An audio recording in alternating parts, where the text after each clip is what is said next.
Every so often, back in the mid-2000s, my mother endured this great and powerful storm. She would get home from work after 8 hours on her feet, pick me up from my after-school program, get me buckled into the car, and oblivious to her exhaustion, I would begin pleading my case. Can we go to McDonald's? Can we go to McDonald's? Can we go to McDonald's? Can we go to McDonald's? And so on and so forth. My mom, like most parents, tried to limit the amount of fast food we consumed, but she didn't get it. She didn't get that the Neopets Happy Meal toys were back, singing their siren chorus, beckoning me to the golden arches. There were so many plush keychains to collect and so little time before the next collection of plastic trinkets would take their place. I needed to strike while the fryers were hot. With the benefit of my mom not having to add cooking dinner to her list of chores, I usually got my way. Let's rewind a little. In the late 90s, tech-savvy Brits Adam Powell and Donna Williams were on the edge of greatness.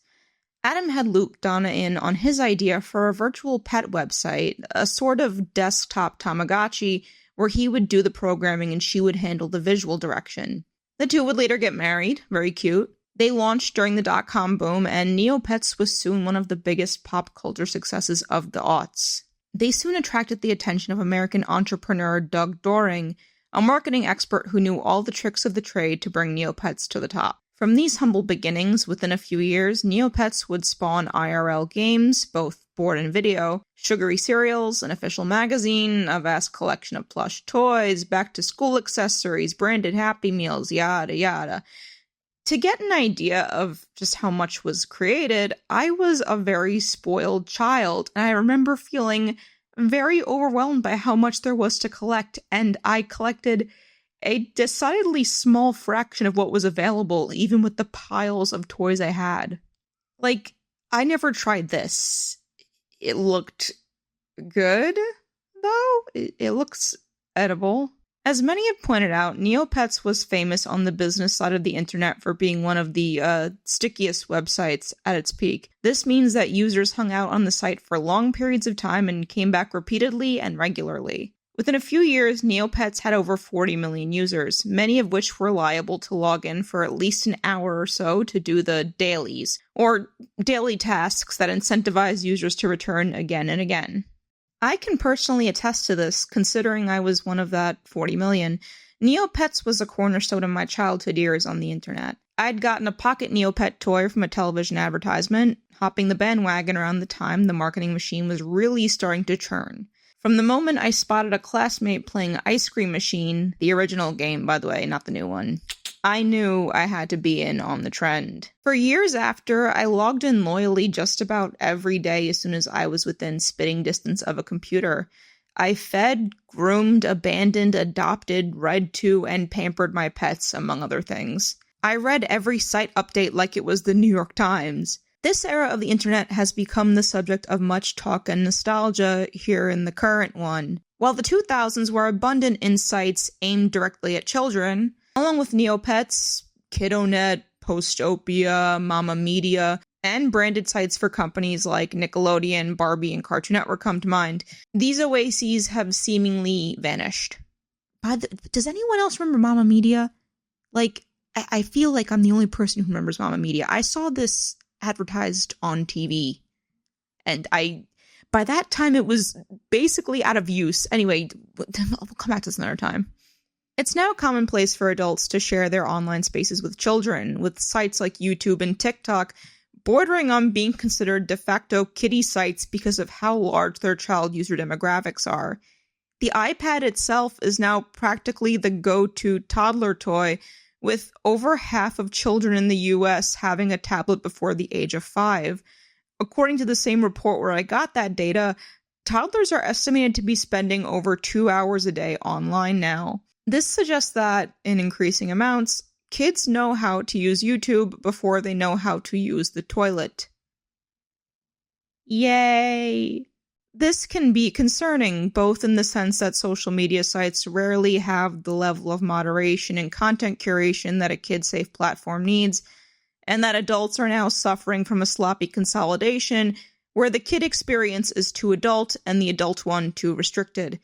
Many who were around for the heyday of Neopets and its kind see it as a bygone period of the internet whose absence is to everyone's detriment. I can't say that this belief is entirely wrong. Because I was under 13 years old at the time, I was unable to access the social networking parts of the site, which included forums and direct messages. If I wanted to use them, I would have to mail or fax the Neopets office a paper copy of a signed permission slip from my parents. Even for those above the age mark, you couldn't so much as say crap or piss on the Neo boards without incurring a ban. Though it seems in recent years, other sites are coming around to this strategy. Unalive. And every hour I spent on Neopets was 1 hour less watching the oft-discussed snuff films and pornography that were apparently easily accessible. But I didn't care about any of that. I had an Akara to feed. The site itself had some decidedly adult features and content, which isn't odd considering it was conceived as a platform for bored college students, not little kids like me. One example included a recurring event where cartoony versions of the site's staff were killed off in a murder mystery game. I'm sorry, an unalive mystery game. Dark, but not nearly as inappropriate for a child as some of the more adult sections of YouTube and TikTok. To the contrary, I think these moderate doses of mature content made the site all the better. Neopets felt like a place that was both safe for a child and also didn't see children as these glass people with marshmallow souls. There was a wit and slyness to the site that made me feel like I wasn't being condescended to, all with guardrails in place to protect me from, actual harm. And so it went for Toontown Online, where kids could only use prefab dialogue options, except for real-life friends who could exchange passwords to have an exclusive channel of free chat just between them. So it went for Club Penguin, so it went for Postopia and Pop Tropica and Webkins. It was a golden era to be a child online, and places like Neopets had our best interest at heart. Except did they? Let's go back to my little McDonald's showdowns.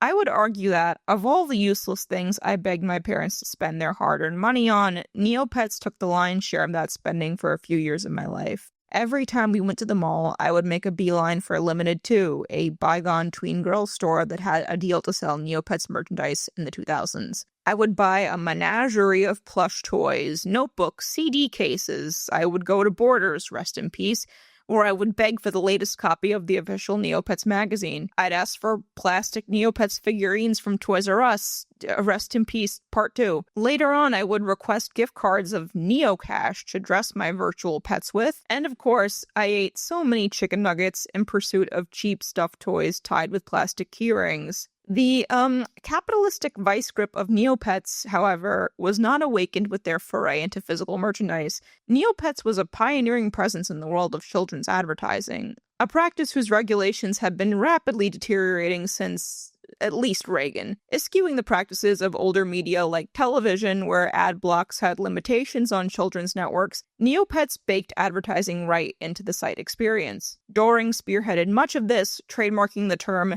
immersive advertising, which included ad for games. Cool! In practice, this took many forms.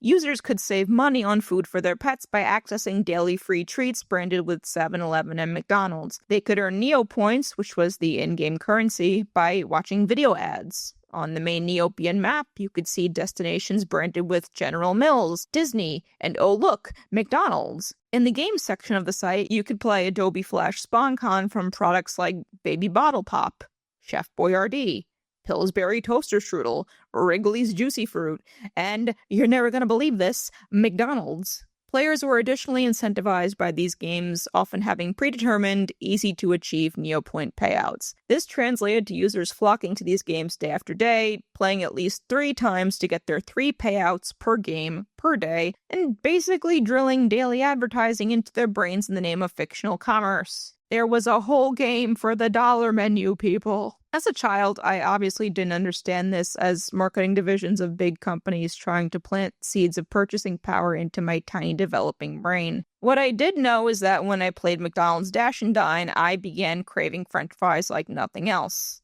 I know that their promotional flash game for Toontown Online caused me to download Toontown Online and then beg my parents for a paid subscription to Toontown Online. I know that every time the news section of the site announced a new product, I had to have it. And I didn't think twice about any of this because that was the whole point. It can be hard to reconcile that Neopets was a source of much wholesome, enriching fun with the fact that it was actively and aggressively manipulating me to consume in these, novel, insidious ways. I'd certainly not want to throw the baby out with the bathwater and say that Neopets was completely bad for me because of this, but that particular aspect was pretty awful. Using Neopets did more than give me a safe place to play on the computer. It fostered creativity in me. I would work my brain to enter a witticism into the caption contest every week. I would write stories, draw comics, and read, because I so wanted to be in the Neopian Times, which was the site's digital newspaper made entirely of user-created content.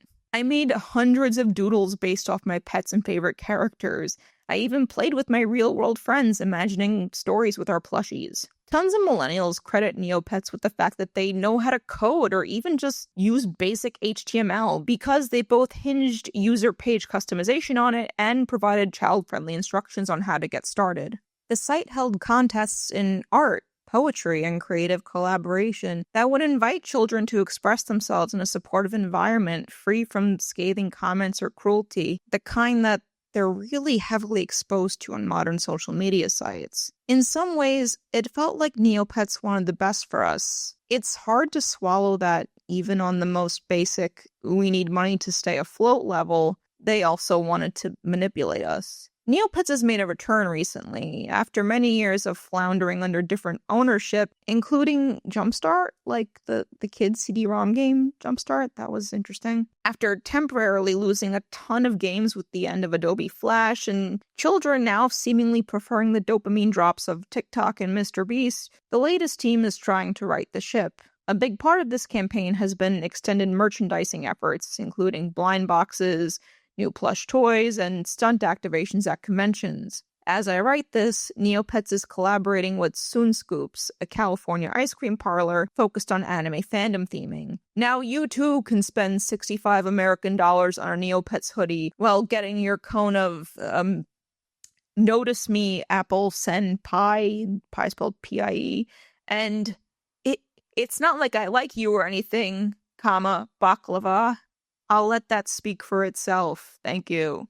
While I was happy to see this treasured brand of my youth be revitalized, I looked upon these efforts with a bit of bitter distaste. I had heard little about what was being done on the site's actual content to bolster its appeal to users, though it's presumably being done. I had, on the other hand, seen quite a lot of brand deals and new Neopets products on the shelves of local comic and curio shops. Curio shops? Did I walk out of the fucking 1920s? I got the distinct impression that this revitalization effort mostly revolved around resuscitating the IP to make as much money as possible. This feels greedy, I thought. Not like Neopets at all. Only, this kind of branding-based greed was as Neopian as triple chocolate mince pie. Neopets, like most child-friendly online platforms, was not conceived as some non-profit fantasy to keep the kiddos away from unsavory corners of the internet. Most of these websites that millennials and older Gen Zs yearn for were hives of marketing and manipulation. Even now, we tend to hanker for explicit, overt marketing as long as it was in the past.